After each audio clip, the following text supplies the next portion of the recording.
नमस्कार, स्वागत है आपका न्यूज इंडिया में। मैं हूं आपके साथ उमंग वाथोरा। आपको बता दें कि पूरे देश में कोरोना को लेकर इस वक्त लॉकडाउन 2.0 जारी है, जिसका आज आखिरी दिन है। तो वहीं कोरोना के बढ़ते संक्रमण को देखते हुए केंद्र सरकार ने लॉकडाउन 3.0 का ऐलान कर दिया है, जो कि 4 मई से 17 मई तक चलेगा। हालांकि इस दौरान सरकार की ओर से लॉकडाउन में कुछ राहत देने के लिए कुछ चीजों में ढील दी गई है और देश के जिलों को कई जोन में बांटा गया है, जिनमें रेड, ऑरेंज और ग्रीन जोन शामिल है। आपको बता दें कि तीसरे चरण के लॉकडाउन में सरकार ने सभी जोन में शराब की दुकानों को खोलने के भी आदेश दिए, जिसे लेकर कई राज्यों ने केंद्र सरकार के फैसले के खिलाफ अपने राज्यों में शराब की दुकानें ना खोलने का फैसला लिया है। तो वहीं कई राज्य सरकारों ने राजस्व का हवाला देते हुए शराब की दुकानें खोलने का भी फैसला किया है। लेकिन अब सवाल यह उठता है कि अगर राज्य सरकार की ओर से अभी शराब की दुकानें खोली जाती हैं तो फिर संक्रमण बढ़ने का खतरा और बढ़ जाता है। हालांकि अगर सरकार लॉकडाउन के दौरान सभी इलाकों में शराब की दुकानें ना खोलने पर रोक लगाती है तो कई जगह पर संक्रमण बढ़ने के खतरे को कुछ हद तक रोका जा सकता है। तो वहीं आपको बता दें कि जब से लॉकडाउन 2 में जहां पर भी मॉडिफाई लॉकडाउन लागू हुआ, वहां पर कोरोना संक्रमितों की संख्या में इजाफा ही हुआ है। और इन्हीं सब चीजों को देखते हुए हम अगर बात करें कि व्यवसायिक गतिविधियां हैं, फैक्ट्रियां हैं, इंडस्ट्रीज हैं, उन्हें अगर खोला जाता है, वहां पर सोशल डिस्टेंसिंग का पालन किया भी जा सकता है, क्योंकि सभी इंडस्ट्री में काम करने वाले लोग, फैक्ट्रियों में काम करने वाले लोग या अन्य प्रकार की जो व्यवसायिक गतिविधियां हैं जहां पर मैन्युफैक्चरिंग से जुड़ी चीजें शामिल हैं, वो अगर खोली जाती हैं, वो राज्य के लिए भी अच्छा है, शहरों के लिए भी अच्छा है। और जो लोग अभी किसी भी वजह से लॉकडाउन के चलते अपने अपने काम पर नहीं जा पा रहे हैं, उनको वापस से काम पर बुलाया जा सकता है। इससे जो आमदनी है जो रुकी हुई थी लॉकडाउन के समय में, वो वापस से शुरू होगी। लेकिन जहां तक बातें हैं कई ऐसी दुकानों को खोलने की जिनमें शराब की दुकानें भी शामिल है, वहां पर किस प्रकार से सोशल डिस्टेंसिंग का पालन होगा, ये एक सोचने का विषय है। तो वहीं इस पर बात करने के लिए हमारे साथ उत्तर प्रदेश से प्रमुख संवाददाता मनीष श्रीवास्तव जुड़ चुके हैं। मनीष, जिस प्रकार से लॉकडाउन 3.0 कल से शुरू होगा, जो कि 4 मई से 17 मई तक चलेगा और तमाम देश के जिलों को ग्रीन, रेड और ऑरेंज जोन में बांटा गया है, वहीं पर कहीं कहीं राज्य सरकारों ने यह भी फैसला लिया है राजस्व की बात कहते हुए कि व्यावसायिक गतिविधियां तो शुरू हो ही रही हैं और जो लोग लॉकडाउन के चलते इधर उधर फंसे हुए थे उनके भी जाने का रास्ता साफ हुआ है, अच्छी बात है। लेकिन जहां तक अगर हम बात करें शराब की दुकानों का, कई राज्य सरकारों ने बिल्कुल इसकी खिलाफत करी है। तो वहीं कई राज्य सरकारों ने राजस्व का हवाला देते हुए इसे खोलने की मंजूरी भी मांगी और कईयों ने तो आदेश भी जारी कर दिए। तो यहां पर देखने वाली बात मनीष ये है कि अगर ये दुकानें खुलती हैं तो अगर हम बात करें किसी भी इंसान की मानसिक स्थिति की, जो कि 1.5 महीने से करीब करीब ऊपर हो चुका है लॉकडाउन को चलते चलते, तो कई लोगों में एक फ्रस्ट्रेशन की भी भावना होती है। और अगर ये दुकानें खुलती हैं तो क्या आपको लगता है कि पूरे नियम कायदों से इन दुकानों को अगर खोला जाता है तो संक्रमण का खतरा नहीं बढ़ेगा?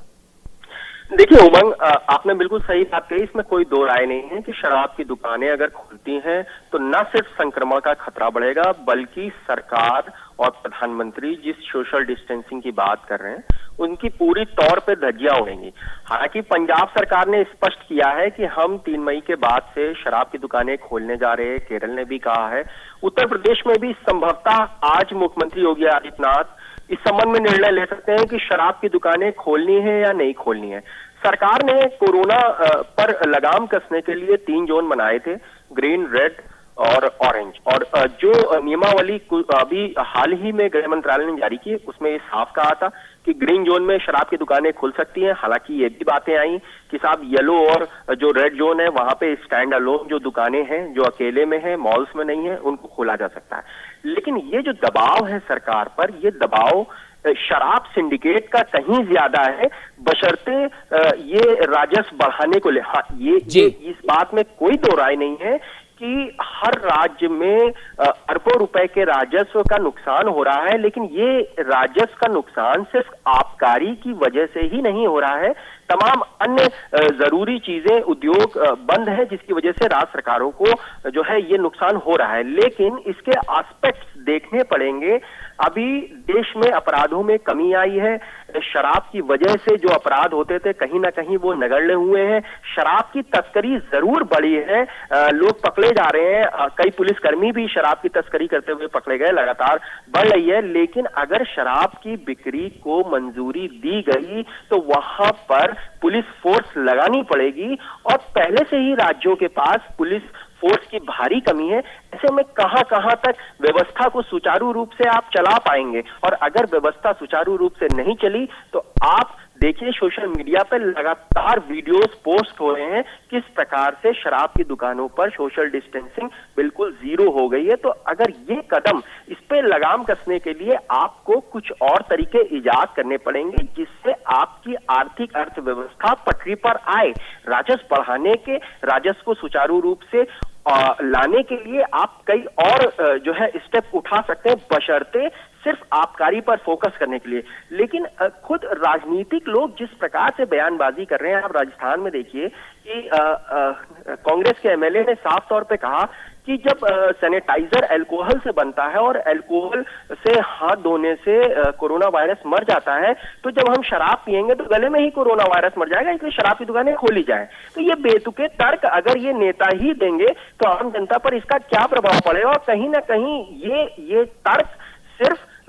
जो है नेता नहीं दे रहे हैं, ये तर्क वो सिंडिकेट दिलवा रहा है जिसमें ब्यूरोक्रेसी से लेकर नेता तक इन्वॉल्व है, और ये हजारों करोड़ का एक बड़ा सिंडिकेट है जो राज्य सरकारों पर हमेशा से प्रभावी रहा है। उमर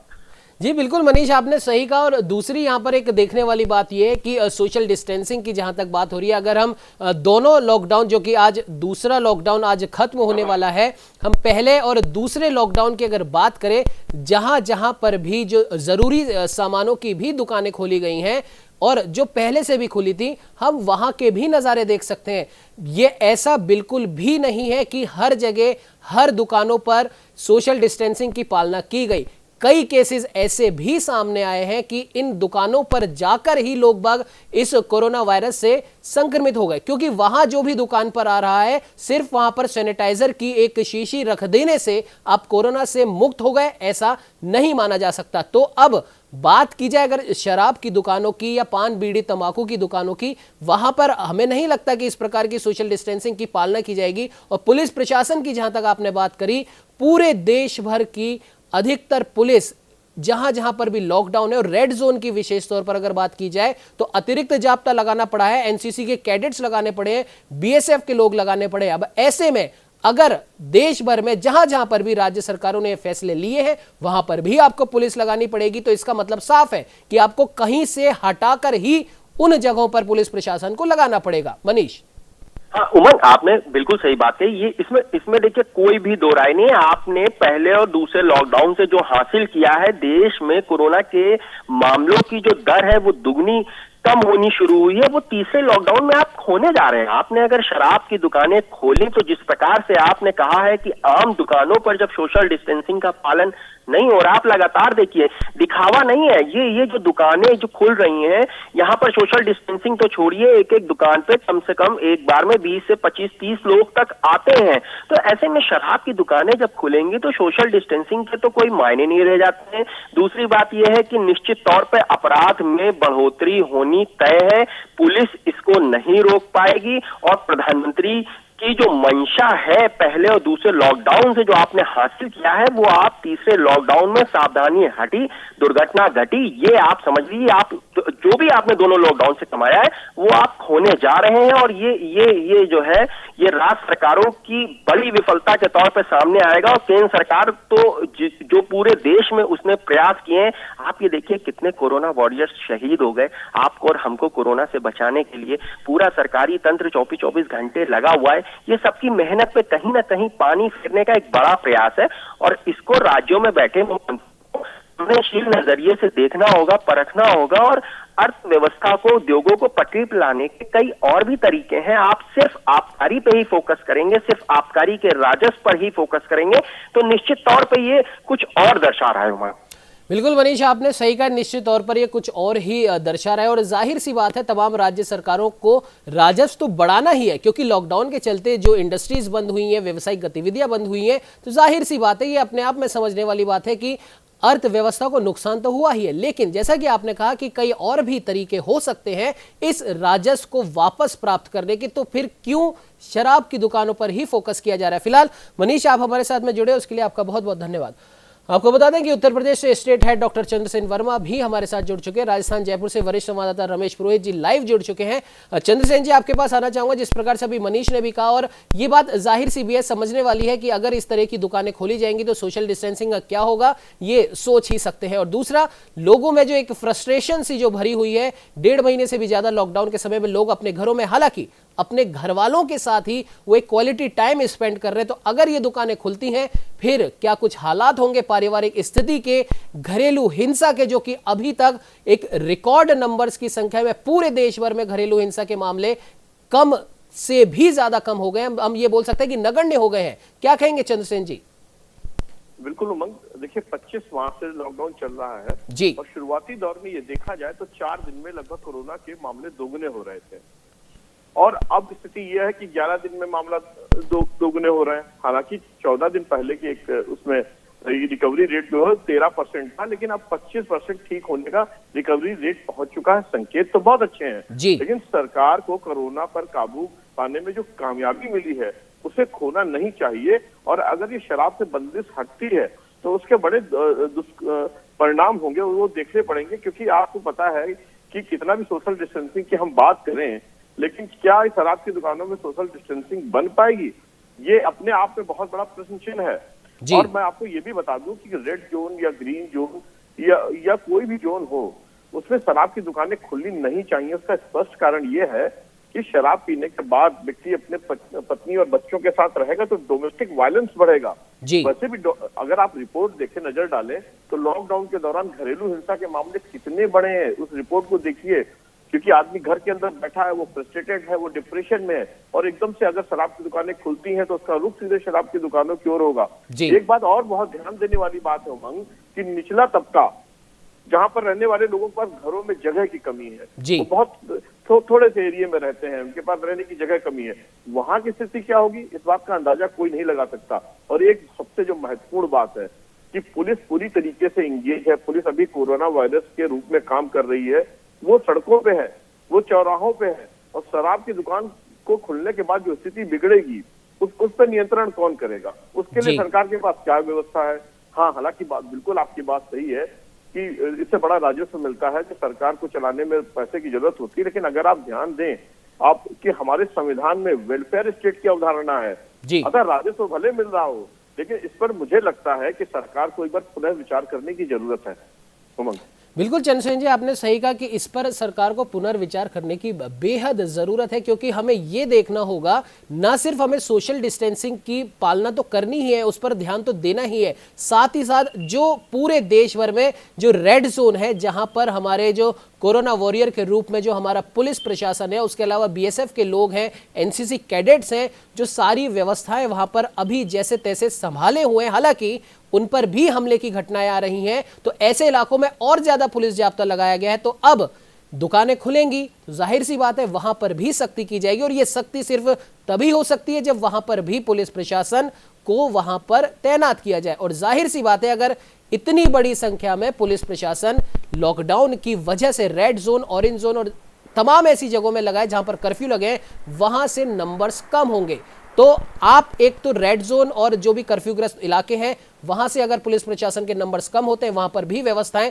बिगड़ने का खतरा है। खैर, रमेश पुरोहित जी हमारे साथ जयपुर से लाइव जुड़े हैं। रमेश जी, जिस प्रकार से बात हो रही है व्यवसायिक गतिविधियों में छूट की तीसरे लॉकडाउन में, और इन व्यवसायिक गतिविधियों में एक सबसे बड़ा जो तमाम सरकारें कहती भी हैं और कि राजस्व की अगर बात करें तो वो आबकारी विभाग से आता है, लेकिन इस आबकारी विभाग के राजस्व को प्राप्त करने के चक्कर में क्या हम घरेलू हिंसा और सड़क हादसों में जो कमी आई है वो वापस से बढ़ नहीं जाएगी, और सबसे बड़ा डर कोरोना संक्रमण का, क्या कहेंगे रमेश जी? उमंग जी, अभी चंद्रसेन जी ने जो बात कही थी उसी बात को आगे बढ़ाते हुए मैं ये कहना चाह रहा हूँ इसमें है कि निश्चित रूप से जो है ये जो दुकानें खुलने जा रही है, राजस्व की अगर बात करते हो तो अगर मान लो कोई कुछ परसेंट अगर उस राजस्व को साइडलाइन भी कर दे, तो अगर 100 रुपए में से अगर 10 रुपए 20 रुपए अगर राजस्व के उस मद से प्राप्त होता है तो बाकी का 80 जो रुपए है वो किसी और मद से प्राप्त हो सकता है। और सरकारों ने इस तरह की व्यवस्था की है, डायरेक्ट या इनडायरेक्टली जो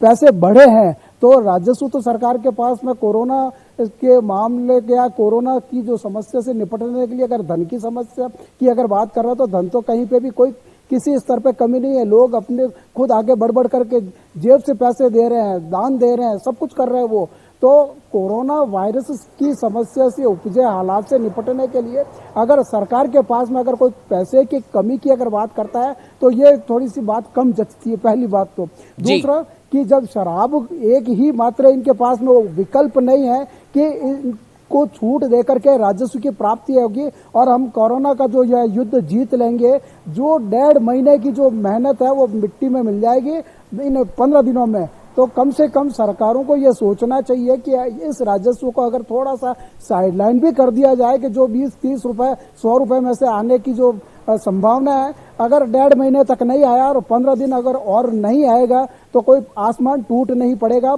या पहाड़ नहीं टूट पड़ेंगे। लेकिन जो सामाजिक और पारिवारिक जो बिखराव की जो स्थिति है, जो 1.5 महीने से घर में बैठे हैं और एक टेंस की जो हालात है उसमें अगर शराब जो पीने वाले लोग हैं, अब दूसरा ये कि जो 1.5 महीने तक जिस लोगों ने जो है अपने आप को कंट्रोल कर रखा है, क्या ये जरूरी है कि दुकानों पे भीड़ नहीं बढ़ेगी एकदम, जैसा कि हम जो है कि क्या कहने चाहिए सब्जी और फ्रूट्स की दुकानों पे या अन्य किराना की दुकानों पर जो भीड़ भड़का देख रहे हैं और जो विजुअल्स आ रहे हैं उससे कि वहां पे कौन सी सोशल डिस्टेंसिंग की जो बात कर रहे हो ये लोग, तो ये जो क्या भाई मास्क रखेंगे, सैनिटाइजर रखेंगे, सोशल डिस्टेंस होगा, जो शराब लेने जाएगा वो कौन सा सोशल जो रख ही नहीं रहा, वो अपने खुद के ऊपर ही कंट्रोल नहीं कर रहा है कि इस शराब को पीने से शरीर खराब होगा, परिवार के हालात खराब होंगे, सामाजिक जो समीकरण है वो जो बिगड़ रहे हैं। तो ये जो शराब है उसमें इजाफा करेगा कि इतने दिनों का जो गम गलती करने की जो विस्फोट की जब बात करते हैं तो वो शराब की छूट मिल जाने से आप अभी जो शराब का जो कंजम्पशन जो है बहुत कम था, ये जो लोग बहुत कम लिमिटेड दायरे में शराब पीने वाले थे, क्या वो अपने खुद की जो चाहत है उसके ऊपर कंट्रोल कर पाएंगे? जब आपको शराब मिलने लग जाएगी तो जो रोजाना 4-5 पैक पीने वाला है, क्या वह व्यक्ति है जो 8-10 पैक पी के मस्त नहीं हो जाएगा, टुन्न नहीं हो जाएगा? परिवार का उसका जो है क्या कहने चाहिए कलह की जो स्थिति वो पैदा नहीं होगी। समाज में एक दूसरे के साथ में जो अभी जो बना हुआ है 1.5 महीने से जो कंट्रोलिंग जो स्थिति है, और दूसरा के क्राइम की अगर बात करते हो तो अभी आपके सड़क हादसों में बहुत कमी आई है और शराब पीकर के जो रात में जो सड़कों पे घूमने वाले लोग हैं वो आपको नहीं मिल रहे हैं। तो कुल मिलाकर के अगर बात करें कि शराब ही एकमात्र जो है रेवेन्यू का सोर्सेज होगा और उससे जो हम कोरोना की समस्या से निपट जाएंगे, यह सरकारों की भूल हो सकती है। और पिछले जो 1-1.5 महीने से जो कंट्रोल किया गया है और दुनिया भर में जो हिंदुस्तान ने कोरोना वायरस के संबंध में जो मेजर्स उठाए हैं उन पे पलीता लग जाएगा। लिहाजा सरकारों को भी सोचना चाहिए कि शराब ही एकमात्र रेवेन्यू का जो है सोर्स नहीं बन सकता, और भी रेवेन्यू के सोर्सेज है। जब आपने 1.5 महीने तक जो है रेवेन्यू अगर किसी कारणों से सरकार की जो इनकम ऑफ सोर्स है वो रुके हुए हैं तो 15 दिन और गुजारते हैं तो इसमें कोई बहुत बड़ी आफत आने वाली नहीं है। लिहाजा सरकारों को लोक कल्याणकारी राज्य की अवधारणा को आगे बढ़ाते हुए ये जो 1.5 महीना जो निकला है और 15 दिन आगे जो निकलने वाले हैं, इसमें अगर शराब की दुकानों के बारे में अगर ठोस अगर नियम और नीति अपनानी है तो कम से कम वो एक कदम अगर पीछे हट जाते हैं तो वो कोरोना युद्ध के जो लड़ने की जो स्पिरिट है वो और ज्यादा बलवती होगी। नहीं तो आने वाले जो समय है कहीं न कहीं चिंताजनक और ज्यादा हो जाएंगे। अब जब जोन की बात करते हो, रेड जोन, येलो जोन और जो आपका ऑरेंज जोन, क्या जो शराब पीने वाले रेड जोन में नहीं रहते, येलो जोन में नहीं रहते या ग्रीन जोन में? तो जहां वो शराब जो पीने वाला है उसको पता है कि ग्रीन जोन की दुकानें खुली हुई है, वो वहां से किसी तरह से मंगवा लेगा या कर लेगा। तो ये जो कंट्रोलिंग अभी जहां पर कि भाई रेड जोन में सारी दुकानें बंद है, व्यावसायिक गतिविधियां बंद है, तो वहां कम से कम कंट्रोल की स्थिति है। लेकिन ऑरेंज और ग्रीन जोन में जब ये शराब की दुकानें अगर खुलती है तो वो लोग क्या मंगवाने के जो तौर तरीके हैं आप लोग भी जानते हैं और समझते भी हैं, तो उसके ऊपर किस तरह से कंट्रोल होगा। दूसरा, ये सोशल डिस्टेंसिंग की बात करते हैं कि इनकी दुकानें खुलेगी तो जो है सरकार कड़ाई से लागू करेगी, सोशल डिस्टेंसिंग होगा, सैनिटाइजर होगा, मास्क पहने हुए जाओगे, मास्क जो दुकान जो शराब बेचने वाला वो मास्क पहनेगा, ठीक है मेजर्स आपने उठा लिए, लेकिन इसके अलावा जो चुनौतियां हैं, जो समस्या है, उसका निवारण ना तो आपके सैनिटाइजर कर सकता है ना मास्क कर सकता है। अगर उन्हीं में से कोई कोरोना से संक्रमित व्यक्ति वहां आना जाना होगा, जैसा कि देखते सुनते हैं कि एक व्यक्ति अगर दुकानदार है, अगर वो कोरोना से पीड़ित पाया गया है तो उसकी दुकान पे आने जाने वाले जो लोग थे, जो खरीदारी करने वाले लोग थे, उनको कौन आइडेंटिफाई कर रहा है। जब सब्जियों की जो सब्जी मार्केट में जब जाते हो वहां पे किसी के चेहरे मोहरे पे ये लिखा नहीं होता कि यह कोरोना वायरस से संक्रमित है या बिल्कुल नहीं पुरेश जी, है। आपने सही वहाँ कहा सारे कि लोग जब आते हैं। नॉर्मल इसलिए सब्जी और अगर फल ये फ्रूट की spread दुकानों पर और जो राशन की दुकानें हैं वहीं से संक्रमण आ गया है, ऐसी तमाम घटनाएं राजस्थान में भी हुई हैं, उत्तर प्रदेश में भी हुई हैं और कई राज्यों से भी ऐसी घटनाएं सुनने को मिली हैं जहां पर जो इसेंशियल चीजों में जो भी दुकानें आती हैं वहां से भी कोरोना संक्रमण हुआ है। तो ये तो फिर शराब की दुकानें और यहां पर कौन कितने नियमों का पालन करेगा ये तो इसका भगवान ही मालिक है। खैर, आपको बता दें कि हमारे साथ उत्तर प्रदेश से state head doctor Chandrasen Verma लगातार बने हुए हैं, राजस्थान जयपुर से वरिष्ठ संवाददाता रमेश पुरोहित जी बने हुए हैं, उत्तराखंड से हल्द्वानी से ब्यूरो हेड भूपेंद्र गुप्ता जी भी लाइव हमारे साथ बने, इन सबसे बात करेंगे। लेकिन फिलहाल इस बुलेटिन में वक्त हो चला एक छोटे से ब्रेक का। ब्रेक के बाद इस चर्चा को यूं ही जारी रखेंगे।